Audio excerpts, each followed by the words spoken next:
por la señal de la Santa Cruz de nuestros enemigos, líbranos, Señor Dios nuestro. En el nombre del Padre, del Hijo y del Espíritu Santo. Amén.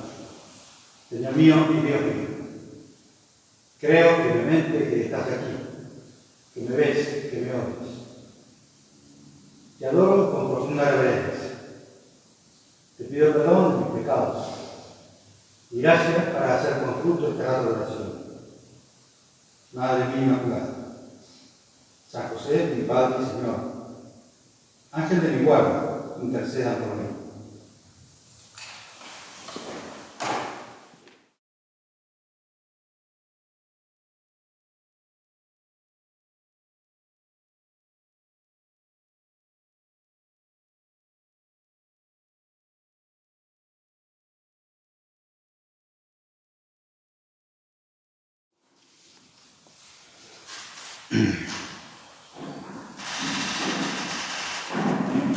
Nos disponemos a hacer este rato de oración y vamos a aprovechar para meditar sobre una de las parábolas que narra el Señor, que están más cargadas de enseñanzas y sumamente necesarias para aplicarla a nuestra vida. Es la parábola que habitualmente se llama del Hijo Pródigo, aunque últimamente se la denomina también, atendiendo a la figura del personaje más importante de ella, la parábola del Padre Misericordioso. Y es importante porque la vida cristiana se puede describir como un constante proceso de conversión. No es lo nuestro un camino lineal, ascendente, que nos conduzca al objetivo final, que sería la santificación, la llegada al cielo como meta. El crecimiento en la fe, en la esperanza, en la caridad, en el amor a Dios y a los demás, que es como el resumen del contenido de la ley y los profetas, según decía Jesús, se concreta en un continuo comenzar y recomenzar. Un caer y levantarnos, ayudados por la gracia de Dios, que siempre nos primerea y que nunca nos faltará. Y a este arte de ir y venir, en la espiritualidad cristiana se lo conoce como proceso de conversión. Al resumir toda la predicación de Jesús en el tercer misterio de luz del Rosario, solemos decir que es el anuncio del reino invitando a la conversión. Evidentemente esa invitación de Jesús se refería sobre todo a la primera, que es a través del bautismo. Pero no acaba allí. Dice el Catecismo que la llamada de Cristo a la conversión sigue resonando en toda la vida del cristiano. Y dice el Catecismo, a esta que resuena la segunda llamada de conversión, podríamos llamarla llamada continuada, es una tarea ininterrumpida para todos los fieles de la Iglesia, porque aunque es santa, la Iglesia al mismo tiempo en sus miembros está necesitada de una purificación constante, dice la Lumen Gentium, que abarca una purificación que abarca toda la vida y a todos los cristianos.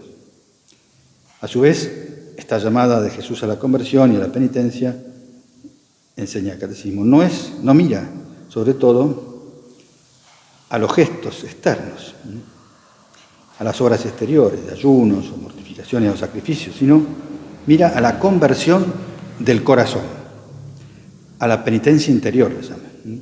Serían los actos de contrición también. Porque sin ellos estos gestos externos u obras de penitencia podrían ser estériles o engañosos, dice. Por eso pienso que Santa Teresa también enseñaba que la mejor devoción son los actos de contrición. Y San José María añadía la conveniencia de hacerlos con mucha frecuencia a lo largo del día, es decir, tantas como nuestras propias miserias, que son frecuentes como el tic-tac del reloj. Y aclaraba que de esta manera las miserias no nos apartan de Dios, sino que nos llevan a Él, porque nos obligan a hacer un acto de amor. Como no se aparta, decía la madre, de su madre un niño que cae de bruces. Mamá grita enseguida y corre a los brazos de la madre, o si es un poco mayor, a los de su padre, que sabe que son más fuertes. Y está demostrado, lo afirma también San José María, que con los actos de contrición mejora la vida espiritual, se llega a la serenidad, a la paz interior, y a veces mejora también la salud física. Bueno, y en uno de los números que te quería comentar, el Catecismo de la Iglesia Católica, dice que este proceso de conversión y penitencia fue descrito maravillosamente por Jesús en la parábola llamada del Hijo Pródigo, cuyo centro es el Padre Misericordioso. Te voy a leer unos párrafos de esa parábola. Había un hombre que tenía 2 hijos. Todos la conocemos, pero nos viene bien recordar ahora. El menor dijo a su padre: «Dame la parte de la herencia que me corresponde». Y el padre repartió sus bienes entre los 2. El hijo menor juntó todos sus haberes y unos días después se fue a un país lejano. Allí malgastó su dinero llevando una vida desordenada. Cuando ya había gastado todo, sobrevino en aquella región una escasez grande y comenzó a pasar necesidad. Fue a buscar trabajo y se puso al servicio de un habitante del lugar que lo envió a su campo a cuidar cerdos.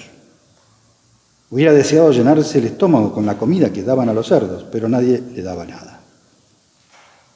Aquí vemos hasta qué punto puede llegar el hombre cuando se deja arrastrar por sus miserias. Y no solo en el aspecto moral, sino también en lo material, en lo físico, ¿no? Termina así el párrafo. Finalmente recapacitó y se dijo: ¿cuántos asalariados de mi padre tienen pan de sobra, mientras yo aquí me muero de hambre? Tengo que hacer algo. Pienso que para quien ha gustado la dulzura del hogar alegre, luminoso, para quien ha palpado el calor, el cariño de la familia, del pequeño, cuando crece, si alguna vez está mal, vuelve a pensar en su familia, piensa en volver. Por eso animo a todos los padres de familia que no paren de sembrar en el corazón de sus hijos, mientras son chicos también y siempre, cuando son chicos les hacen más caso, el amor a un Dios misericordioso. No la idea de un Dios justo que castiga a los malos y premia a los buenos, sino la realidad de un Jesús cercano, amigo, que siempre nos perdona y nos anima a seguirlo, al que podemos contarle todo y en quien podemos confiar siempre. Así es muy probable que esta semilla bien arraigada en sus almas, a los chicos, los empuje a contar con Él cuando las dificultades sean mayores. Y quizá se decidan entonces a volver a confiar de nuevo. Así se dijo el joven de la parábola. Quizá ya no era tan joven cuando reaccionó. Volveré donde mi padre y le diré: Padre, he pecado contra Dios y contra ti. Ya no merezco ser llamado hijo tuyo. Trátame como uno de tus asalariados. Se levantó, pues, y se fue donde su padre. Bueno, termino el párrafo porque ya estaba aún lejos cuando su padre lo vio y sintió compasión. Corrió a echarse a su cuello y lo besó. Y entonces el hijo le habló: Padre, he pecado contra Dios y contra ti. Ya no merezco ser llamado hijo tuyo. Pero el padre dijo a sus servidores: Rápido, traigan el mejor vestido y pónganselo. Colóquenle el anillo en el dedo y traigan el calzado para sus pies. Y traigan el ternero cebado y mátenlo. Y comamos y bebamos fiesta, porque este hijo mío estaba muerto y ha vuelto a la vida. Estaba perdido y lo he encontrado. Y comenzaron la fiesta. El Catecismo, comentando esta parábola, resume las actitudes que se describen aquí y explicando que son los rasgos propios de todo proceso de conversión. Vamos a analizarlos. Bueno, te leo el Catecismo, dice: la fascinación de una libertad ilusoria, el abandono de la casa paterna, la miseria extrema en que el hijo se encuentra tras haber dilapidado su fortuna, la humillación profunda de verse obligado a apacentar cerdos, y peor aún, la de desear alimentarse de las algarrobas que comían esos cerdos, la reflexión sobre los bienes perdidos, el arrepentimiento y la decisión de declararse culpable ante su padre, el camino de retorno, la acogida generosa del padre y la alegría de su padre. Son los rasgos de toda conversión, y por eso pienso que nos puede ser útil analizarlos detenidamente, brevemente siempre, ¿no? Lo primero es, dice, la fascinación de una libertad ilusoria.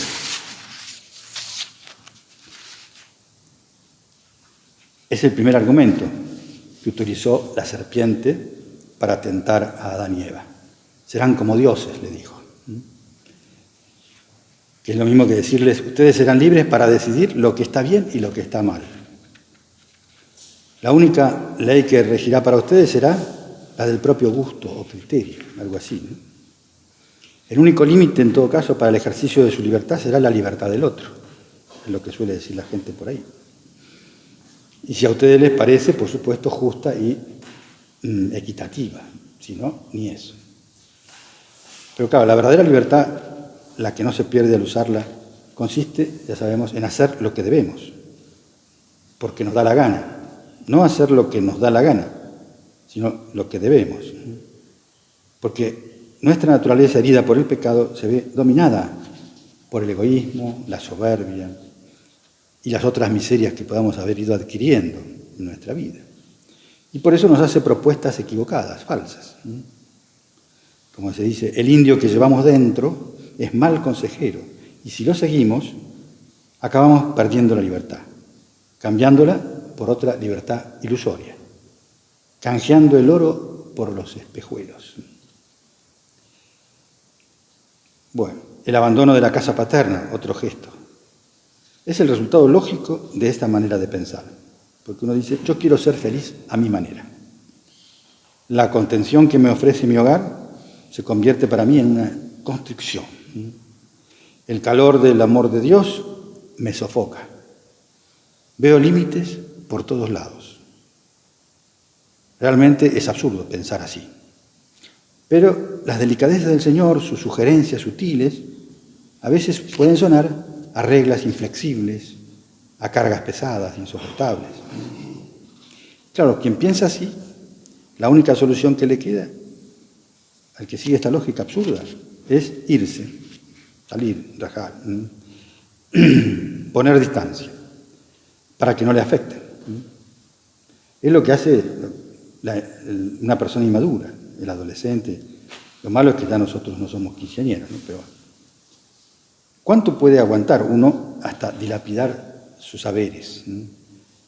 Que sería olvidar las enseñanzas recibidas, los buenos consejos, los ejemplos que le han dado, hasta perder los buenos hábitos cultivados, los valores adquiridos. ¿Cuánto puede tardar? Porque estos son nuestra verdadera fortuna. Estas cosas.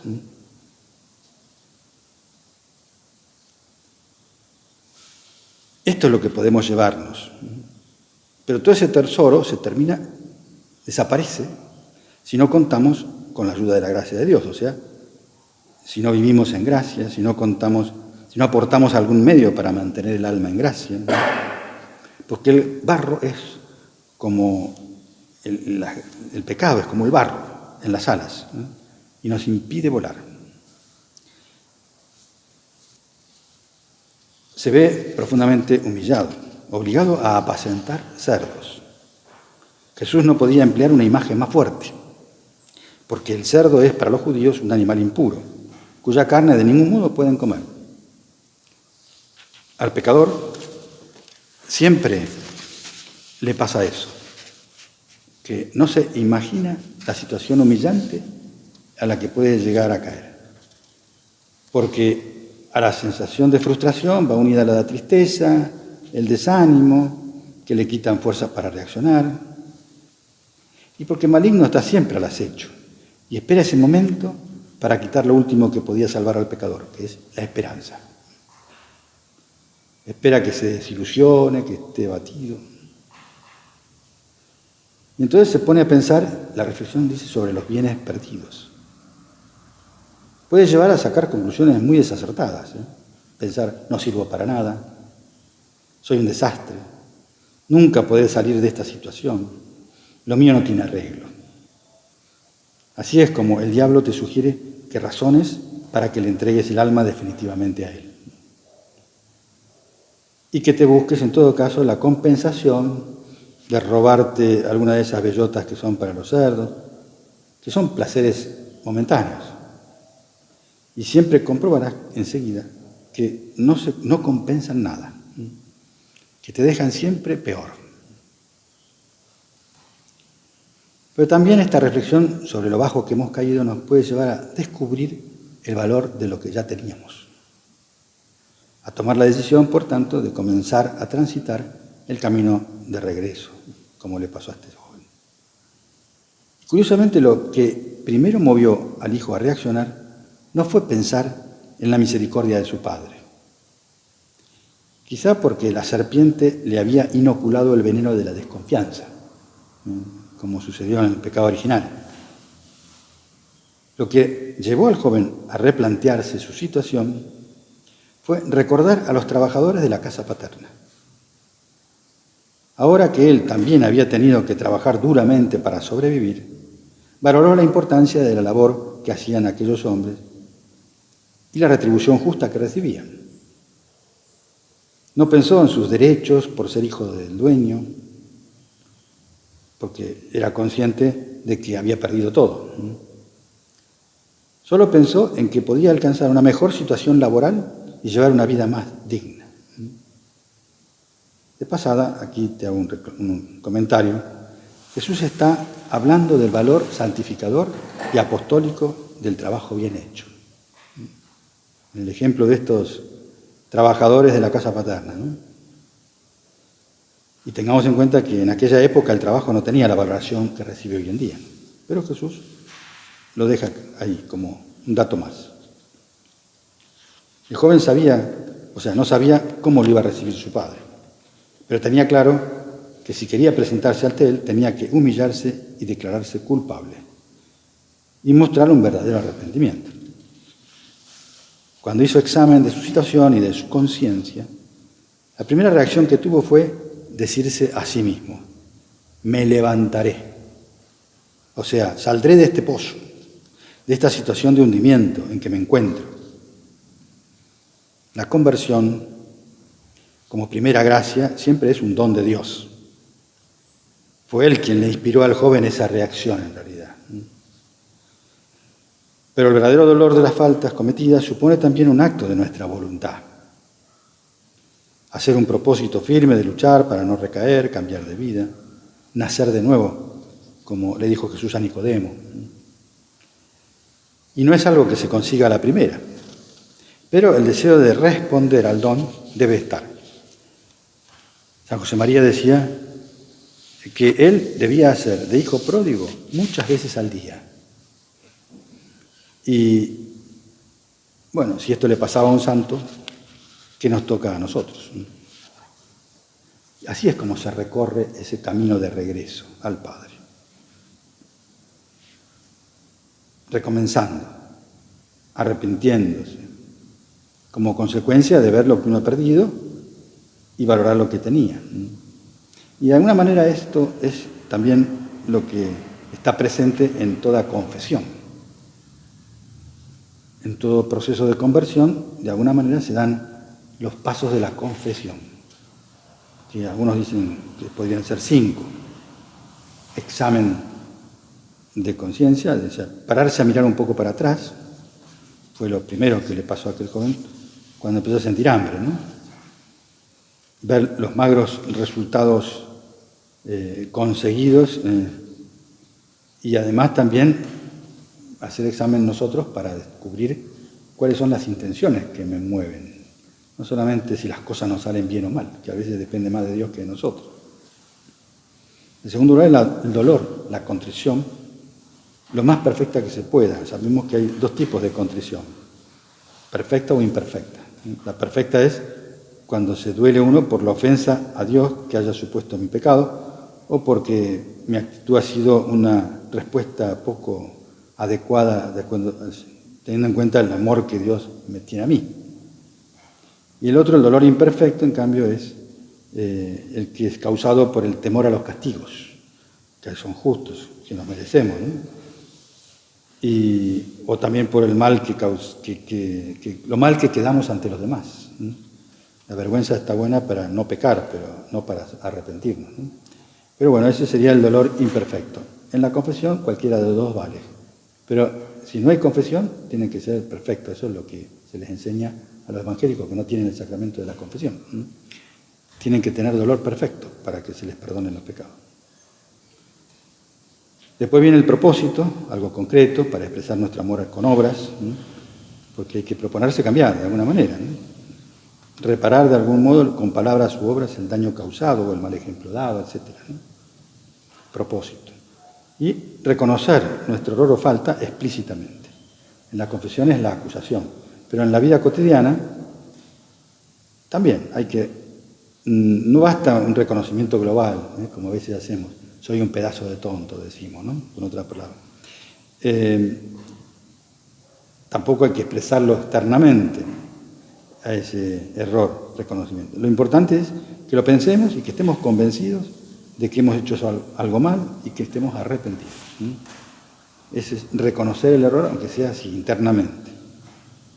Y después, en el sacramento de la confesión, termina el cumplimiento de la penitencia. Ese arrepentimiento que repara las penas, porque el arrepentimiento de la confesión o de reconocer el pecado repara la culpa, pero las penas quedan. Y bueno, el sacerdote entonces nos impone una pena en la confesión, que normalmente es simbólica. Por eso es bueno que busquemos excedernos en su cumplimiento, ¿no? O sea, no solamente lo que me ponen, porque además son muchas más las faltas que hago, que a lo mejor no las llegué a nombrar en la confesión. Por eso, darle sentido penitencial a todas las dificultades, a las contradicciones, a los sufrimientos que podamos tener en esta vida, es una buena manera de vivir la contrición, el arrepentimiento, el cumplimiento, o sea, de purgar la pena. Pero bueno, seguimos por la parábola, avanzando. Y vamos a ver los gestos del Padre Misericordioso. Son 3 gestos que dice, o más. Bueno, por un lado lo ve venir de lejos, porque lo está esperando, claramente. Esa ilusión que tiene Dios de que volvamos a recomenzar, siempre la tiene, ¿no? Y que busquemos ser felices por el camino previsto por Él, que es siempre el mejor. Cuando escucha que el Hijo está arrepentido, no lo deja terminar sus argumentos. Lo abraza con una ternura más propia de una madre que de un padre, porque Dios es las dos cosas a la vez. Para nosotros es Padre y Madre. Le coloca, dice, un nuevo vestido. San Pablo decía que tenemos que revestirnos de nuestro Señor Jesucristo. En esta parábola, ese gesto del padre con el muchacho lo pone en condiciones de ser lo que nunca debió dejar de ser, que era su hijo. Parte integrante de su familia, siempre fue eso. Ahora se nota. Y así hace Dios con nosotros cuando volvemos a Él. Hace sentirnos bien, como es propio de un hijo. Además le pone el anillo. El anillo es índice de su dignidad filial. No menciona al padre de la herencia perdida, porque todo lo que tiene el padre ahora es del otro hermano, se lo dirá después. Pero le enseña al hijo que su dignidad no pasa por los bienes materiales. La alegría, la fiesta, el banquete con los mejores animales, no son consecuencia de otra cosa que la de haber recuperado con vida al hijo que estaba perdido. Y el último gesto lo calza con unas sandalias, dice.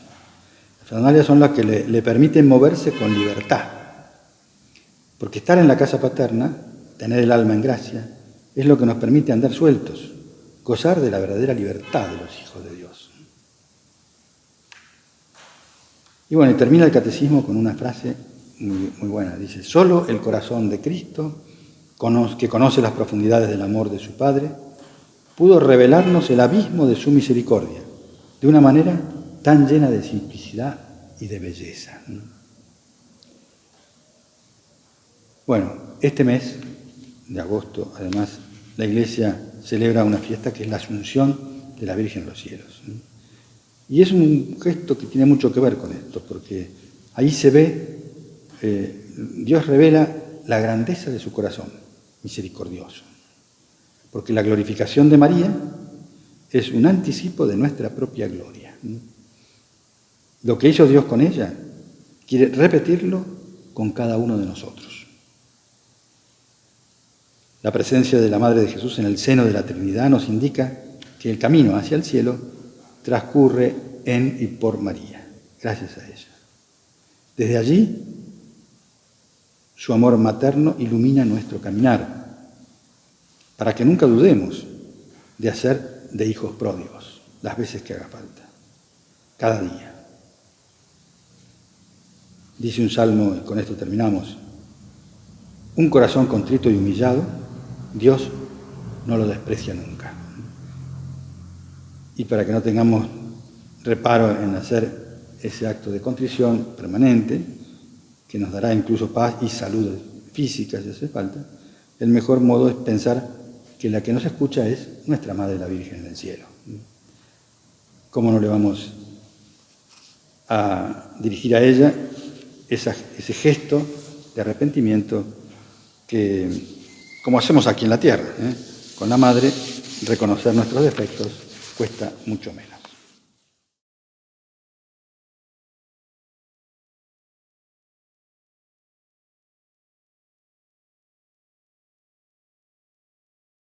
Te doy gracias, Dios mío, por los buenos propósitos, afectos e inspiraciones que me has comunicado en esta meditación.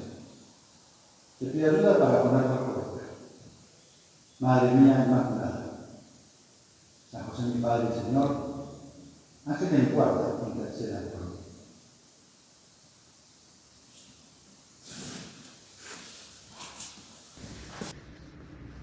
Examen. Acto de presencia de Dios. Una gran señal apareció en el cielo: una mujer vestida de sol, la luna a sus pies y sobre su cabeza una corona de 12 estrellas. Apocalipsis 12:1.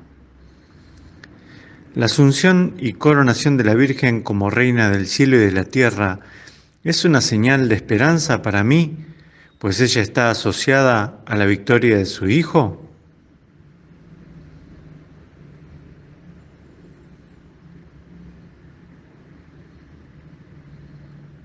¿Confío a la mediación materna de María mi vida y la de mi familia? ¿Le pido que en ella surjan vocaciones para la Iglesia y para la obra?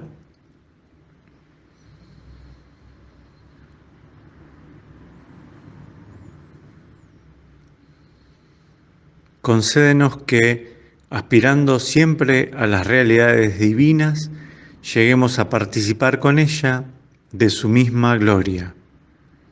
Colecta de la Misa de la Asunción. Procuro vivir de tal modo que los frutos de mi actuar contribuyan a la gloria de Dios.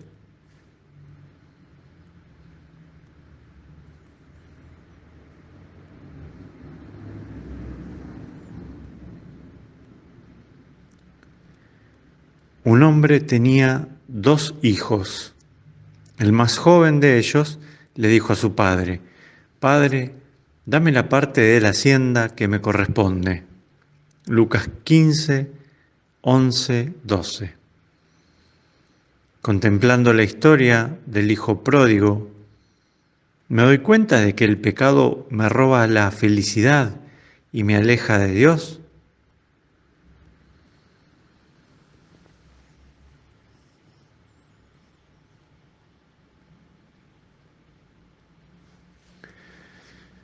Recapacitando, se dijo, Lucas 15, 17. Pido al Espíritu Santo luces para ver la realidad de mi vida con la perspectiva de la fe. Acudo a la confesión con la seguridad de que Él me está esperando y me acoge con alegría?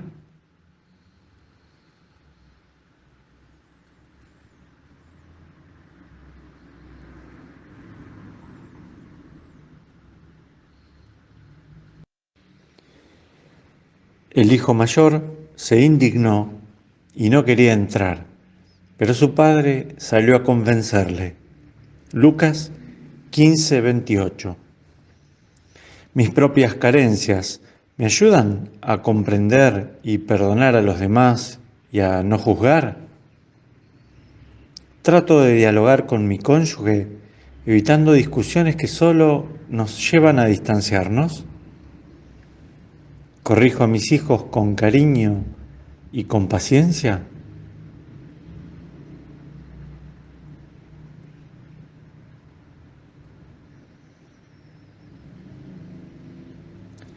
El padre de la parábola respondió: ese hermano tuyo estaba muerto y ha vuelto a la vida.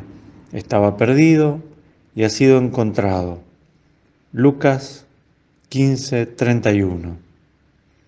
Le pido al Señor un corazón grande en el que entren todas las personas, también aquellas que más me cuesta tratar o las que me han hecho daño. Me dan alegría los logros de los demás, materiales, humanos, espirituales.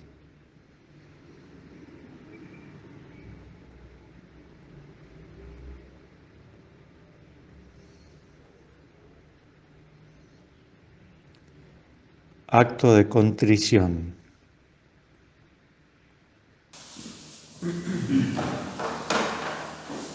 Por la señal de la Santa Cruz de nuestros sentidos, mira la señal del mundo. En nombre del Padre, del Hijo y del Espíritu Santo.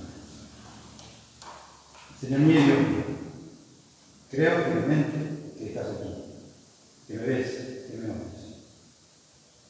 Te adoro con profunda reverencia.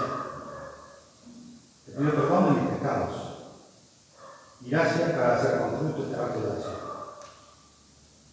Madre mía Inmaculada, San José mi Padre y Señor, ángel de mi guarda, interceda por mí.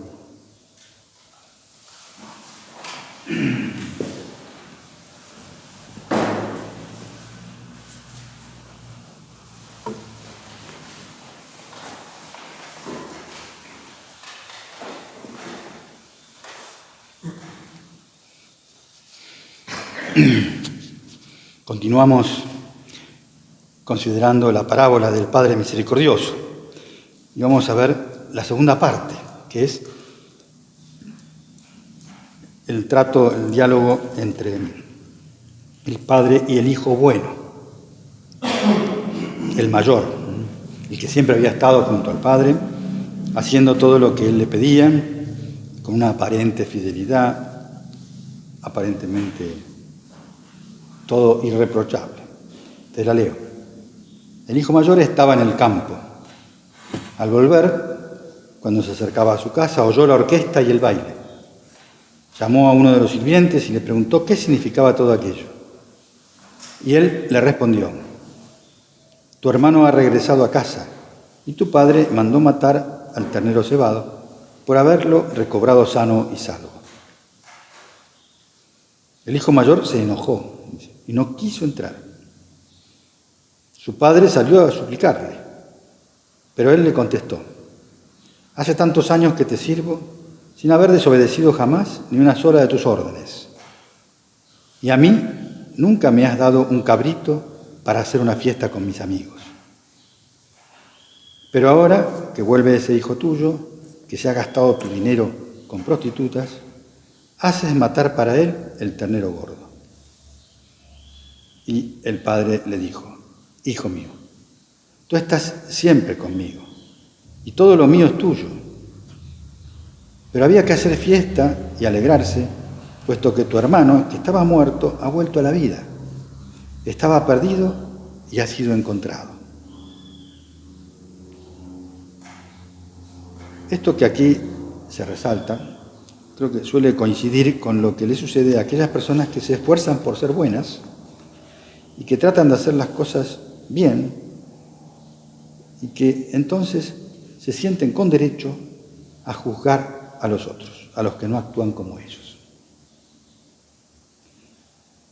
Conscientes de esto, lo que primero tenemos que hacer es pedirle al Señor que nos dé un alma más grande, un corazón a su medida, capaz de comprender y perdonar los defectos de los demás.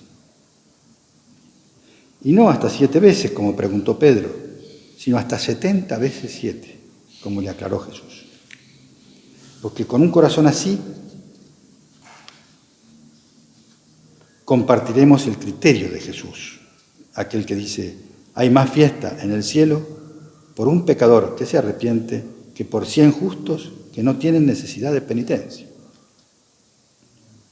Por eso, perdonar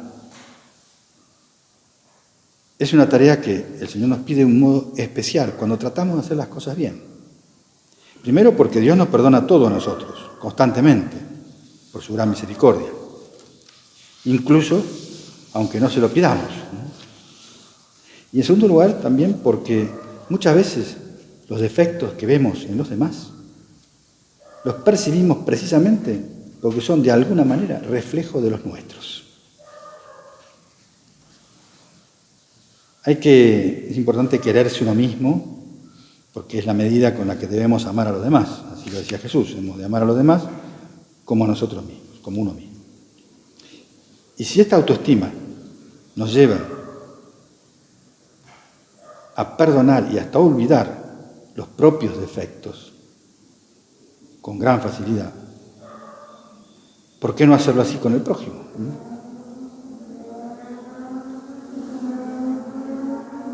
Me viene a la mente un cuento que seguramente algunos conocen, que se llama Los anteojos de Dios, cuyo autor es el padre Mamerto Menapace. Te lo voy a contar resumidamente. Trata de un difunto, un ánima bendita, dice, que va camino del cielo donde esperaba encontrarse con Tata Dios para el juicio. Iba temeroso porque en la conciencia, además de llevar muchas cosas negras, tenía muy pocas cosas positivas para hacer valer. Buscaba ansiosamente aquellos recuerdos de buenas acciones que había hecho a lo largo de los años, porque había sido usurero en su vida. Y había encontrado en los bolsillos del alma unos pocos recibos que decían que Dios se lo pague. Pero estaban medio arrugados, amarillentos por lo viejo, ¿no? Fuera de esto, bien poca cosa más. Todo esto ahora lo veía clarito, ¿no? Pero ya era tarde. La cercanía del juicio de Dios lo tenía muy mal traer. Es un cuento todo esto, porque las cosas no son así. Siempre se enseña que el juicio de Dios es un esclarecimiento de la propia miseria, o sea, algo que uno ya lo tiene perfectamente claro, no se sorprende de encontrarse con una sentencia que no esperaba. Bueno, se acercó despacito a la entrada principal y le extrañó mucho ver que allí no había que hacer fila, no había nadie. Quedó realmente desconcertado cuando se percató no solo de que no se hacía fila, sino que las puertas estaban abiertas de par en par en el cielo. Y no había nadie para vigilarlas. Golpeó las manos, gritó el Ave María Purísima, pero nadie le respondía. Miró hacia adentro y quedó maravillado por la cantidad de cosas lindas que se distinguían. Pero no había ninguno, ni ángel, ni santo, ni nada que se le pareciera. Se animó un poco más y la curiosidad lo llevó a cruzar el umbral de las puertas celestiales. Y avanzó, pero nada, nada. Y se encontró perfectamente dentro del paraíso sin que nadie se lo impidiera. Caramba, se dijo, parece que aquí deben ser todos gente muy honrada. Mira que dejar todo abierto y sin guardia que vigile. Poco a poco fue perdiendo el miedo. Fascinado por lo que veía, se fue adentrando por los patios de la gloria. Realmente una preciosura. Era para pasarse allí una eternidad, mirando, porque a cada momento se descubrían realidades asombrosas y bellas.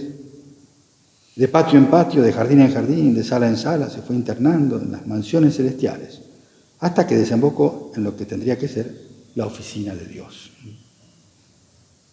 Por supuesto, estaba abierta también, de par en par. Titubeó un poquito antes de entrar, pero en el cielo todo termina por inspirar confianza. Así que se penetró en la sala ocupada en su centro por el escritorio del Tata Dios. Y bueno, sobre el escritorio había unos anteojos, que son los que dan origen al cuento. Nuestro amigo no pudo resistir la tentación, santa y tentación al fin, de echar una miradita hacia la tierra con los anteojos de Dios. Y fue ponérselos y caer en éxtasis. ¡Qué maravilla! Se veía todo clarito, patente. Con esos anteojos se lograba ver la realidad profunda de todo y de todos, sin la menor dificultad. Pudo mirar el fondo de las intenciones de los políticos, las auténticas razones de los economistas, las tentaciones de los hombres de iglesia, los sufrimientos de las 2/3 partes de la humanidad. Todo estaba claro, patente a los anteojos de Dios. Entonces se le ocurrió una idea. Trataría de ubicar a su socio de la financiera, a ver en qué estaba, en qué andaba. No le resultó difícil conseguirlo, pero lo agarró en un mal momento. En ese preciso instante su colega estaba estafando a una pobre viuda mujer mediante un crédito bochornoso que terminaría de hundirla en la miseria más absoluta. Y al ver que, así con meridiana claridad, la cochinada que su socio estaba por hacer, le subió al corazón un profundo deseo de justicia. Nunca le había pasado eso en la tierra. Pero es cierto, ahora estaba en el cielo. Fue tan ardiente este deseo de hacer justicia que sin pensar en otra cosa buscó a tientas debajo de la mesa y encontró un banquito que era de Tata Dios. Y revoleándolo sobre su cabeza lo lanzó a la tierra con una tremenda puntería. Con semejante teleobjetivo el tiro fue certero. El banquito le pegó un formidable golpe a su socio, tumbándolo allí mismo. En ese momento se sintió en el cielo una gran algarabía. Era Dios que retornaba con sus angelitos, sus santas vírgenes, confesores y mártires, después de un día de picnic, había un estado de picnic, realizado en los collados eternos. La alegría de todos se expresaba hasta por los poros del alma, haciendo una batahola celestial. Nuestro amigo se sobresaltó. Como era pura alma, no tenía cuerpo, ¿no es cierto? El alma no se le fue a los pies, sino que trató de esconderse detrás del armario de las indulgencias. Dice. Pero ustedes comprenden que la cosa no le sirvió de nada, porque a los ojos de Dios todo está patente. Así que fue nomás entrar y llamarlo a su presencia. Pero el buen Dios no estaba irritado, gozaba de buen humor, como siempre, y simplemente le preguntó qué estaba haciendo. La pobre alma trató de explicar balbuceando que había entrado a la gloria porque estando la puerta abierta nadie le había respondido y él quería pedir permiso, pero no sabía quién. No, le dijo Dios, no te pregunto eso, todo eso está bien. Lo que te pregunto es lo que hiciste con ese banquito que yo tenía donde apoyaba los pies. Reconfortado por la misericordiosa manera de ser del Tata Dios, el pobre tipo fue animándose, y le contó que había entrado en su despacho, que había visto el escritorio y encima los anteojos, y que no había resistido la tentación de ponérselos y echarle una mirada al mundo, que le pedía perdón por el atrevimiento. No, volvió a decirle Tata Dios, todo eso está muy bien, no hay nada que perdonar. Mi deseo profundo es que todos los hombres sean capaces de mirar al mundo como lo veo yo. En eso no hay pecado. Pero hiciste algo más. ¿Qué pasó con mi banquito donde apoyo los pies? Ahora sí, el ánima bendita se encontró animada a todo. Y le contó al buen Dios, en forma apasionada, que había estado observando a su socio justamente cuando cometía una tremenda injusticia y que le había subido al alma un gran deseo de justicia y que, sin pensar en nada, había manoteado el banquito y se lo había arrojado por el lomo. No, volvió a decirle Tata Dios, ahí te equivocaste. ¿No te diste cuenta que si bien te habías puesto mis anteojos, te faltaba tener mi corazón. Imagínate si yo, cada vez que veo una injusticia en la tierra, me decidiera a tirarle un banquito. No alcanzarían los carpinteros de todo el universo para abastecerme de proyectiles. Así que no, mi hijo, hay que tener mucho cuidado con ponerse mis anteojos, si no se está bien seguro de tener también mi corazón. Y dice una frase famosa: solo tiene derecho a juzgar el que tiene el poder de salvar. Así que volvete ahora mismo a la tierra y en penitencia durante 5 años vas a rezar todos los días esta jaculatoria. Jesús, manso y humilde de corazón, hace mi corazón semejante al tuyo. Dame un corazón como el tuyo. Y en ese momento, claro, esto ya suena a cuento, ¿no? Claramente, porque entonces en ese momento el hombre se despertó, todo transpirado, observando por la ventana entreabierta que el sol ya había salido y que afuera cantaban los pajaritos. Entonces, es una historia que parece un sueño. Y hay sueños que podrían cambiar la historia, dicen. Es decir, ¿cuál es la moraleja de esto? Si queremos estar cerca de Dios, tenemos que irnos pareciendo más a Jesús. Para eso lo mandó a la tierra. Esto significa tener su forma de pensar, tener sus mismos sentimientos, su manera de actuar, de ver la vida, su visión sobrenatural, o sea, ponernos sus anteojos. Y lo primero que hemos de pedirle entonces es que nos ayude a discernir bien si lo que vemos en los demás es defecto de ellos o es nuestra incapacidad de acoger la diversidad.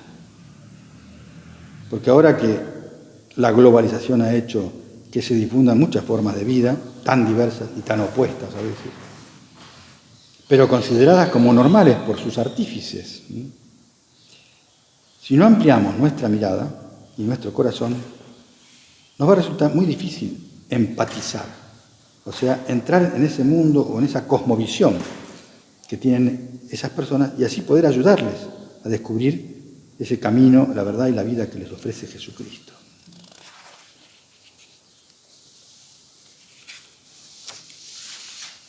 Si analizamos rápidamente la reacción del hijo bueno de la parábola, podemos pensar que son muchas las causas para explicarla. Por ejemplo, que tendría mucho rencor por la actitud egoísta que había manifestado su hermano, llevándose una gran cantidad de bienes de la casa paterna. Además, tendría el enojo que le había causado la tristeza de su padre, porque al pedirle el adelanto de herencia era como decirle que para él estaba ya muerto. También tendría el malestar por el aumento de trabajo que repentinamente le había caído, porque algunas de las tareas que realizaba su hermanito ahora le tocaban a él. También cierta envidia, a lo mejor, por la vida, entre comillas, que seguramente él se imaginaba, se estaría dando el otro hermanito con sus amigotes, mientras a él ni un cabrito. Pero en fin, además de todas estas actitudes o pensamientos que de algún modo envenenan el alma, hay una que es la peor de todas y en cierta forma provoca esas otras reacciones. Y por la escueta conversación que mantiene con su padre la podemos deducir. Él dice: hace tantos años que te sirvo sin haber desobedecido jamás ni una sola de tus órdenes y a mí nunca me has dado un premio. O sea, en el fondo le está diciendo que todo trataba de hacerlo bien, pero no por amor a su padre, desinteresadamente, sino esperando un reconocimiento, una felicitación verbal o al menos un premio de algún tipo, material, algo que le hiciera sentirse mejor por encima de los demás habitantes de la comarca. En otras palabras, todo el bien que pudo hacer, estando ahí obedeciendo a su padre, se malograba por su falta de rectitud de intención. Y esta es la más importante lección que nos deja esta segunda parte de la parábola, ¿no? Que no basta hacer cosas buenas, Hay que hacerlas bien, por supuesto, pero además hay que ser bueno. Y eso es tener intención recta. A esto es a lo que apunta principalmente esa práctica de piedad llamada examen de conciencia, justamente. Son esos minutos que conviene dedicar cada día a revisar nuestra conciencia, para saber no solo si estamos cumpliendo los planes que nos hacemos, lo que Dios espera de nosotros,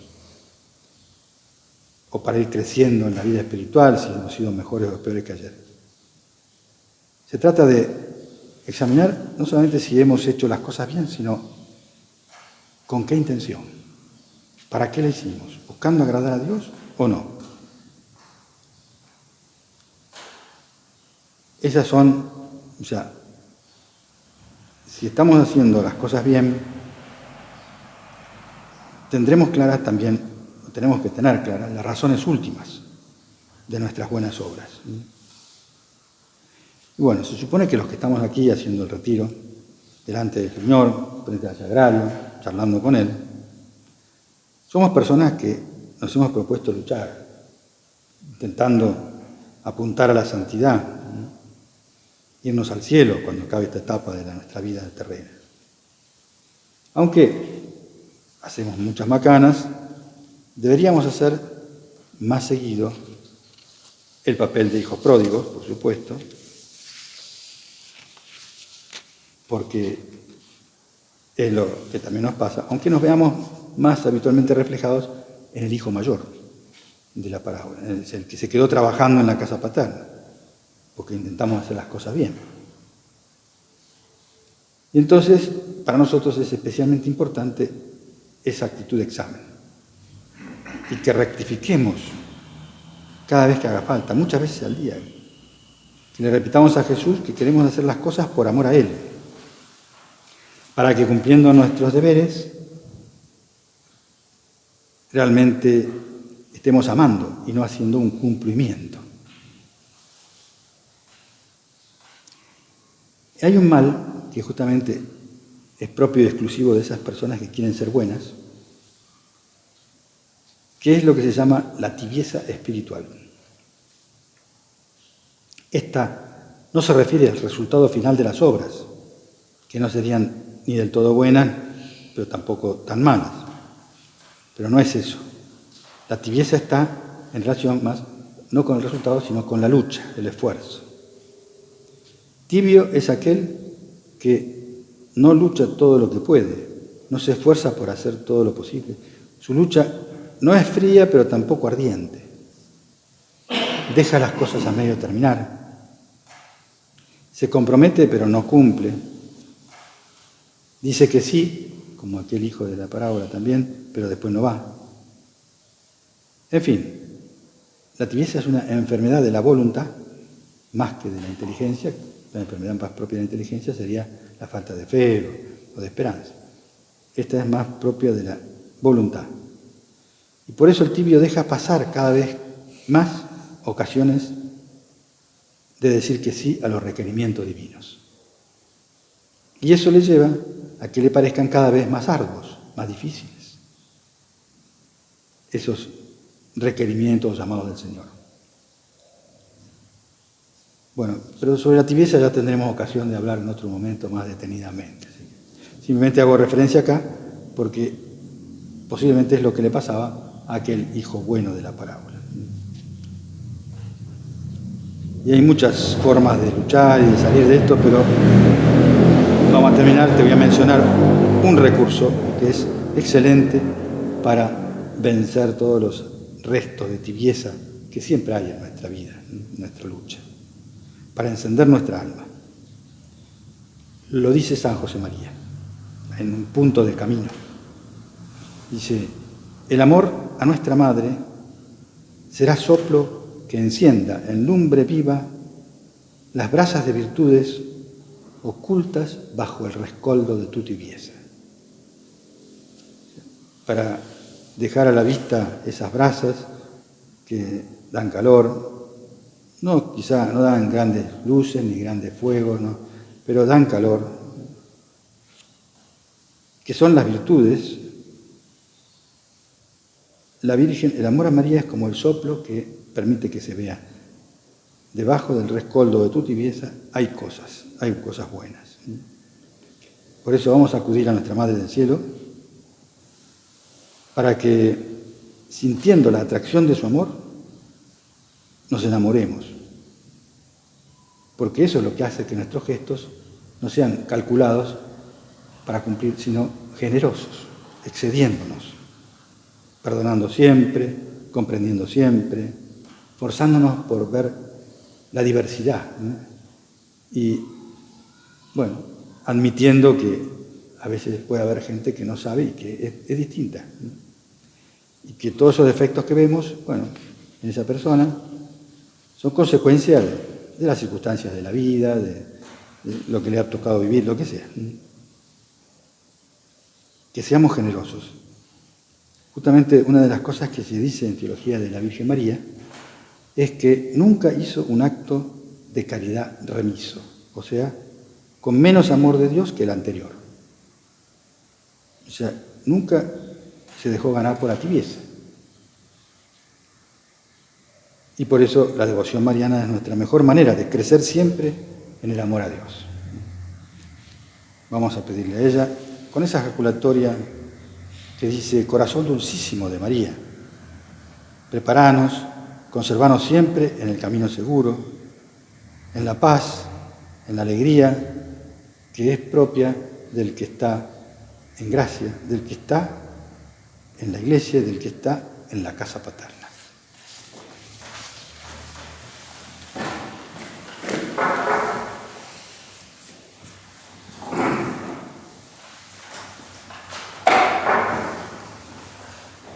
Te doy gracias, Dios mío, por los buenos propósitos, afectos e inspiraciones que me has comunicado en esta meditación.